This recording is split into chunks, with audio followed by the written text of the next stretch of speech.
ननद का ब्याज। अरे भाग्यवान, लाओ जल्दी से 1000 रुपये दे दो, मुझे लेट हो रहा है। जब तक आप ये नहीं बताते कि आपको ये 1000 रुपये खर्च कहाँ करने हैं, आपको कोई पैसे वैसे नहीं मिलने वाले। अरे भाग्यवान, हद है तुमसे तो। भूलो मत, मैं पैसे अपने कमाई के ही मांग रहा हूं। तुम कोई कर्जा नहीं दे रही हो मुझे जो इतने सवाल जवाब करने पड़े। देखो जी, इस घर के नियम सभी के लिए एक बराबर है। आप कमा कर लाते हैं, इसका मतलब ये थोड़ी ना है कि आप फिजूल खर्ची करेंगे।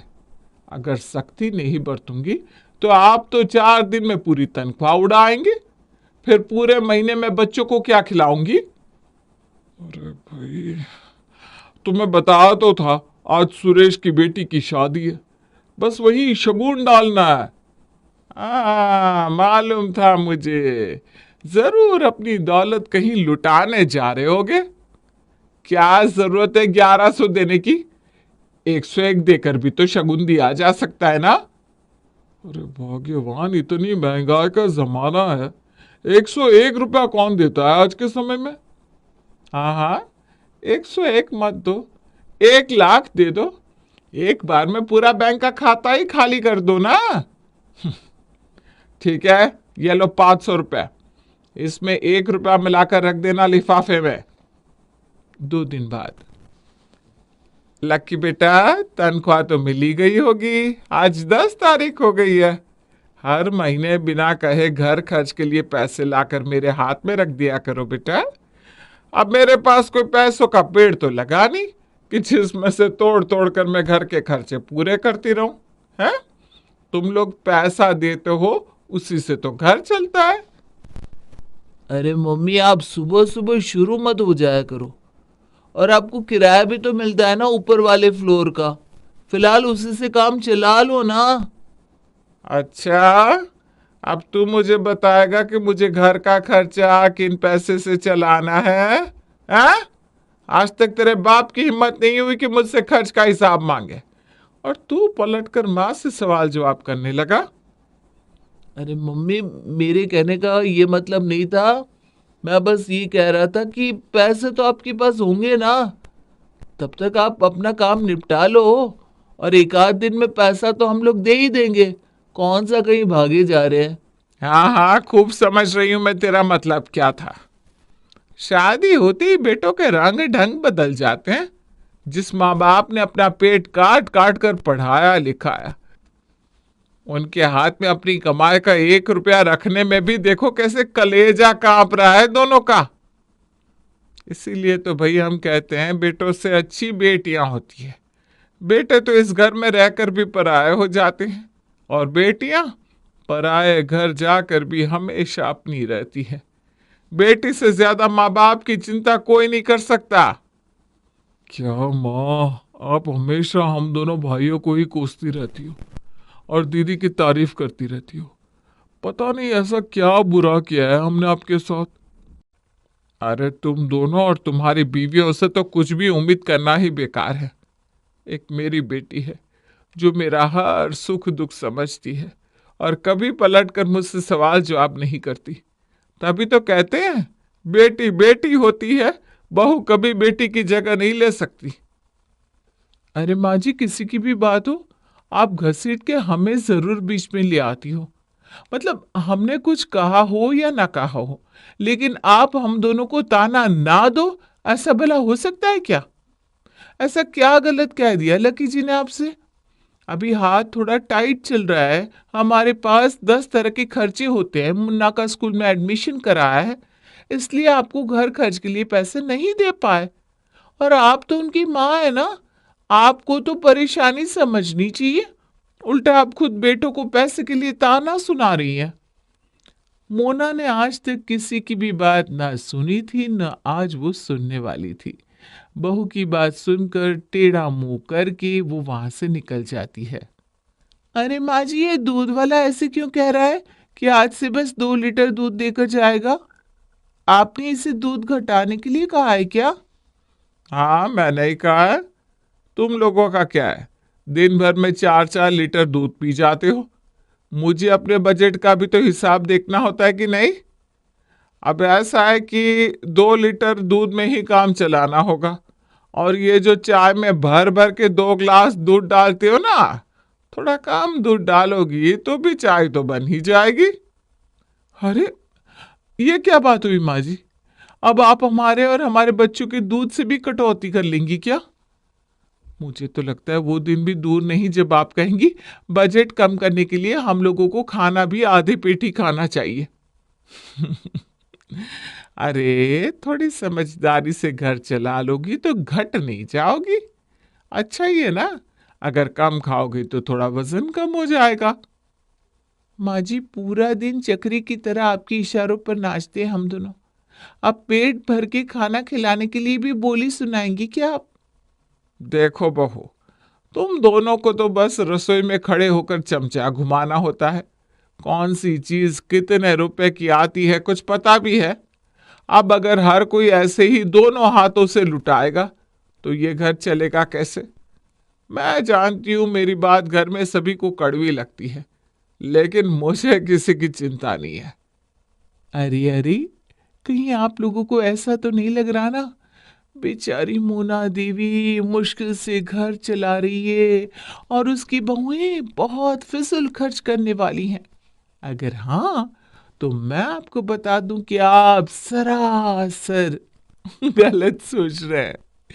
मोना देवी इतनी सीधी सादी घर की चिंता में घुलने वाली नहीं है जितनी दिखाई पड़ती हैं। दोनों बेटों और पति से घर खर्च लेने के अलावा भी उसके पास ऊपर के फ्लोर का किराया भी आता था।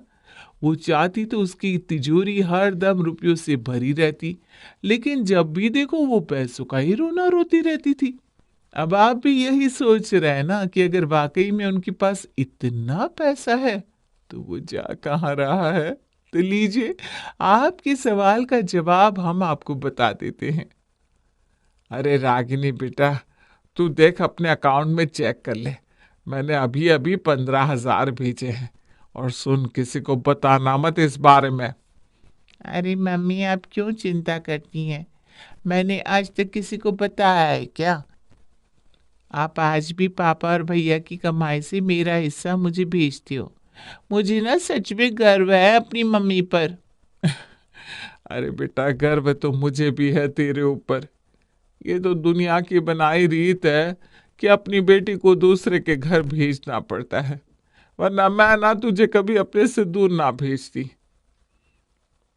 जब मैं इन दोनों मुफ्त खोरों को यहाँ दूध मलाई उड़ाते देखती हूँ ना, तो मन में यही ख्याल आता है कि मेरी बच्ची को पता नहीं ससुराल में दूध मलाई घी मिल भी रहा होगा कि नहीं। अच्छा सुनना, मैंने देसी घी निकाला था, पूरे 2 किलो का डब्बा भर के तैयार किया है। तो किसी दिन दोपहर के समय आकर ले जाना। अच्छा ठीक है मम्मी। भाभी 1 बजे बिट्टू को लेने जाती है ना, मैं किसी दिन दोपहर में आऊंगी और झटपट घी का डब्बा ले जाऊंगी। आप बता रही थी ना कि आपने अचार भी बना कर रखा हुआ है। अरे हाँ बेटा, तेरा अचार और घी मैंने अपनी अलमारी में छुपा कर रखा हुआ है। तुझे तो पता ही है, बड़ी तेज है तेरी दोनों भाभी। बड़ी मुश्किल से उनकी नजर से सामान छुपा के रखना पड़ता है, वरना नजर की तेज तो है ही, खाने पीने की चटोरी भी है। खा पी के चट कर देंगी सब। इसलिए बेटा तू ना ज्यादा देर मत करना, जल्दी टाइम निकालना आने के लिए। हाँ अच्छा ठीक है मम्मी, मैं जल्दी आकर अपना सामान ले जाऊंगी। लकी बेटा, ये ले तेरी माँ की बैंक की पासबुक। इसमें एंट्री करवाते हुए आना। काफी समय से पासबुक में कोई एंट्री नहीं हुई है। अरे पापा, आजकल कौन पासबुक में एंट्री करवाता है? क्या जरूरत है? ये सारे काम तो ऑनलाइन हो ही जाते हैं। अरे बेटा, बैंक पासबुक देता किस लिए है? पूरी पासबुक खाली पड़ी हुई है तेरी माँ की। कल को कहीं डॉक्यूमेंट में जरूरत पड़ेगी तो क्या दिखाएंगे? ये खाली पासबुक। अच्छा लाओ पापा, मैं एंट्री करवा दूंगा। पापा के कहने से लकी माँ की पासबुक लेकर एंट्री करवाने पहुंचता है शाम के समय। पापा, अगर आज मैं एंट्री कराने ना जाता तो मुझे पता ही नहीं चलता कि हमारे घर में क्या चल रहा है। क्यों बेटा, ऐसा क्या चल रहा है हमारे घर में? मुझे भी तो पता चले। यहाँ देख रहे हो, हर महीने मोटी रकम इस अकाउंट में ट्रांसफर हो रही है। अब बताओगे ये अकाउंट किसका है? बेटा, डाउट तो मुझे भी था कि सबसे घर खर्च के पैसे लेने के बाद भी तेरी माँ हर समय पैसों के लिए रोती क्यों रहती है, लेकिन अब यकीन भी हो गया है। कोई बात नहीं, इस बात का जवाब अब तेरी माँ ही देगी। ये देखो, ये तुम्हारी पासबुक है ना? अब हाँ, है तो मेरी ही, लेकिन आपके पास क्या कर रही है? मुझ पर जासूसी कर रहे हैं क्या? आज तक तो नहीं करी, लेकिन लगता है अब तुम पर जासूसी करनी ही पड़ेगी। तुम ये बताओ, हर महीने इतनी बड़ी रकम किसके अकाउंट में ट्रांसफर कर रही हो? 35 सालों से आपका घर चला रही हूं, मुझ पर जरा सा भी भरोसा नहीं है क्या आपको? अरे किसके अकाउंट में डाल दूंगी मैं आपका पैसा? देखो मोना, ये इमोशनल ड्रामा सुन सुन के ना मैं बोर हो चुका हूं। अब मुझे जवाब चाहिए। जो पैसा तुम हर महीने बांट रही हो वो मेरे दोनों बेटों की कमाई है। पति को ना सही, लेकिन बेटों को तो तुम्हें जवाब देना ही पड़ेगा। हाँ हाँ, तो किसी का डर पड़ा है क्या मुझे? दे रही हूं मैं, और किसी काले चोर को नहीं दे रही हूं, अपनी बेटी को देती हूं। अपने बाप की कमाई पर उसका भी बराबर का हक है। इस मकान में जो किराया आ रहा है उसमें भी सिर्फ आपके बेटों का नहीं, मेरी बेटी का भी हिस्सा है। इसलिए उसके हिस्से की रकम मैं हर महीने उसके अकाउंट में जमा कराती हूँ। सास की बात सुनकर तो जैसे बहुओं के पैरों तले जमीन खिसक जाती है। बहन को पैसा देने की बात पर बेटे तो कुछ नहीं कहते, लेकिन दोनों बहुएं राशन पानी लेकर सास के ऊपर चढ़ बैठी थी। मोना देवी भी कोई कच्ची खिलाड़ी तो थी नहीं कि उन पर किसी के क्लेश का कोई असर होता। वो भी अब ढीठता से हर महीने रकम बेटी को देती रहती है। कुछ दिन बाद, बहुत बड़ी प्रॉब्लम हो गई है मम्मी, हमारी बोरिंग से पानी नीचे चला गया है। अगर जल्दी ही नई बोरिंग नहीं कराई तो हम लोग बूंद बूंद के लिए तरस जाएंगे। अरे तो इसमें इतनी चिंता वाली क्या बात है, करा लीजिए ना नई बोरिंग। और वैसे भी पानी के लिए परेशान होने वाले हम अकेले थोड़ी ना है। सुबह से किराएदार 4 बार बोल कर गए हैं कि ये पानी की प्रॉब्लम को जल्दी से जल्दी सॉल्व करवाओ, बिना पानी के हम ऐसे मैनेज नहीं कर पाएंगे। अरे पर इतना आसान नहीं है। नई बोरिंग करने में कम से कम 2 लाख का खर्च आएगा, और 2 लाख इस समय खर्च पाने की भाई मेरी तो कंडीशन है नहीं। ये तो बहुत बड़ी प्रॉब्लम हो गई बेटा। मेरा भी अकाउंट बिल्कुल खाली पड़ा है। रिटायरमेंट के समय जो भी फंड से पैसा मिला था वो तो इस मकान को बनाने में और तुम तीनों भाई बहनों की शादी में खर्च हो गया। वही तो बात है ना भैया, एकदम से इतना बड़ा खर्च आएगा ये तो कभी सोचा ही नहीं था। सबसे बड़ी बात, जो भी करना है जल्दी करना होगा, क्योंकि पानी के बिना तो एक एक मिनट मुश्किल है। एक उपाय है। तेरी माँ जो बरसों से हमारी सारी बचत रागिनी के अकाउंट में जमा कर रही है, क्यों ना अब उसे ही इस्तेमाल में लाया जाए। देखा जाए तो रागिनी को हमारे दिए पैसों की कोई ज़रूरत नहीं है। भगवान की कृपा से दामाद जी की अच्छी खासी नौकरी है, ज़मीन जायदाद है, किसी तरह की दिक्कत में नहीं है रागिनी। अरे ऐसे कैसे?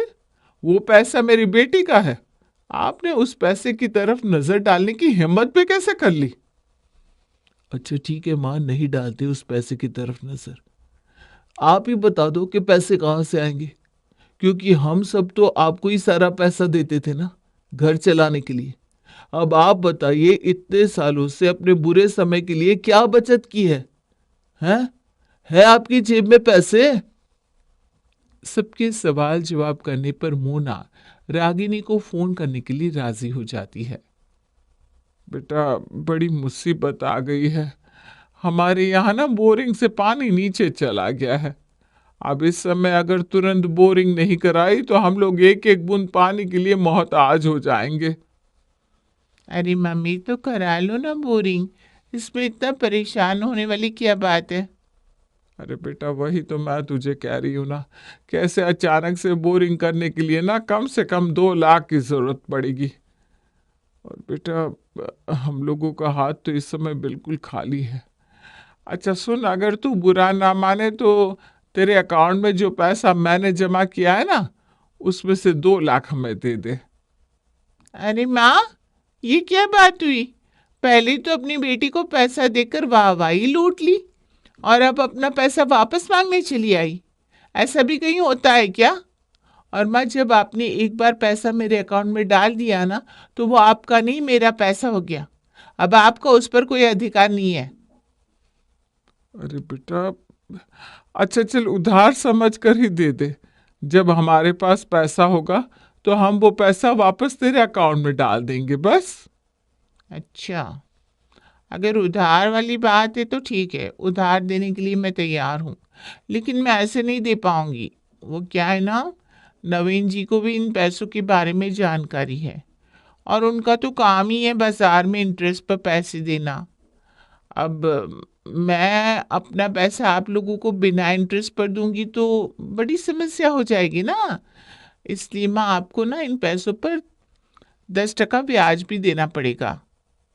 अच्छा बेटा, चल ठीक है, हम 10% ब्याज भी दे देंगे बस। तू अभी ज़रूरत के समय हमारी मदद कर दे। अब समझ में नहीं आ रहा ऐसे अचानक से कहाँ से रुपयों का इंतज़ाम करें। माँ के कहने पर बेटी रागिनी माँ को 2 लाख 10% ब्याज के रेट पर दे देती है। रागिनी ने पैसा ट्रांसफर कर दिया है। चल मिकी, बोरिंग के लिए बात करके आते हैं और जल्द से जल्द काम शुरू करवाते हैं। लक्की और मिकी जाकर पानी की बोरिंग के लिए बात करने जाते हैं और काम शुरू करवा देते हैं। एक दिन के बाद, अरे माँ, हमें तो लगा था 2 लाख में बात बन जाएगी, लेकिन खर्चा तो बढ़ता ही जा रहा है। लगता है 2 लाख में काम निपटेगा नहीं। तो फिर क्या करे भैया? ऐसा करते हैं, जीजा जी को ही घर पर बुला लेते हैं, यहीं बैठकर उनसे बात करेंगे। जैसे 10% ब्याज पर उन्होंने 2 लाख दिया, वैसे 1 लाख और दे दे। कम से कम ये मुसीबत तो टले। ठीक कह रहा है तू। मैं जीजा जी को फ़ोन लगाता हूँ। लकी और मिकी अपने जीजा नवीन को अपने घर बुला लेते हैं। देखिए दामाद जी, बड़ी मुसीबत में फंस गया है, वरना आपको ऐसे परेशान ना करते।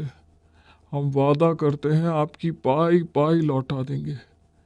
देखिए, जैसे 10% ब्याज पर आपने हमें 2 लाख उधार दिया ना, वैसे ही 1 लाख की मदद और कर दीजिए तो हमारा काम संपन्न हो जाएगा। अरे इसी कैसी बात कर दी पापा जी आपने? आपको पैसों की जरूरत है तो आप इतना संकोच क्यों कर रहे हैं? मैं भी तो आपका बेटा ही हूँ, और आपसे क्या मैं 10% का ब्याज लूंगा? रुकिए, मैं अभी आपके अकाउंट में 1 लाख ट्रांसफर करता हूँ। और क्या कहा आपने? मैंने आपको 2 लाख दिए? कब दिए? मेरी जानकारी में तो मैंने आपको कोई रुपए उधार दिए ही नहीं। अरे जीजा जी, वो क्या है ना, हमें रुपयों की ज़रूरत थी तो हमने रागिनी दीदी को फ़ोन किया था। दीदी ने कहा कि बिना ब्याज के रुपये उधार देंगी तो आप नाराज़ हो जाएंगे, इसलिए उन्होंने 10% ब्याज पर हमें 2 लाख उधार दिए हैं। बड़ी भाभी की बात सुनकर नवीन बहुत हैरान हो जाता है। देख लीजिए मम्मी जी, ये सारी खिचड़ी ना आपकी बेटी की पकाई हुई है, इन सब में मेरा कोई हाथ नहीं है। अरे मैं क्यों मांगूंगा आपसे 10% ब्याज? और सबसे बड़ी बात, वो पैसा तो आपका ही है ना। मम्मी जी, आप ही तो हर महीने अपनी बेटी के अकाउंट में पैसा भेजते हैं। आप ही सोच लीजिए, आपसे पैसा लेकर वो मुसीबत आने पर आपके ही काम में नहीं आई, उल्टा मेरा नाम लेकर आपसे ब्याज मांग रही है। जब वो अपने मायके वालों के साथ ऐसा कर रही है तो ससुराल वालों के साथ क्या करती होगी, मुझे बताने की ज़रूरत नहीं है। बुरा मत मानिएगा मम्मी जी, लेकिन इन सब में ना सबसे बड़ी गलती आपकी है। अरे आपकी बेटी को ऐसी कौन सी कमी है कि आप हर महीने उसके अकाउंट में बिना ज़रूरत के इतनी बड़ी रकम ट्रांसफ़र कर देती है? घर खर्च से अगर कुछ रुपया बचता भी है तो आपको अपने बुरे वक्त के लिए संभाल कर रखना चाहिए था ना।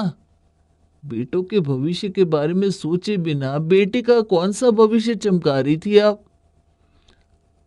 अपनी बेटी की ऐसी करतूत के बारे में सुनकर मोना बेहद शर्मिंदा थी।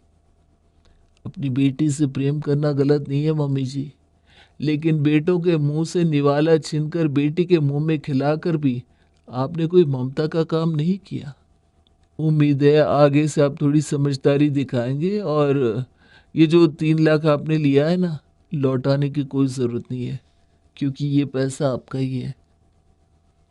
आप लोग अधिकार से इसका इस्तेमाल करिए और आगे भी कोई भी ज़रूरत हो तो बेझिझक मुझे फ़ोन कर दीजिएगा।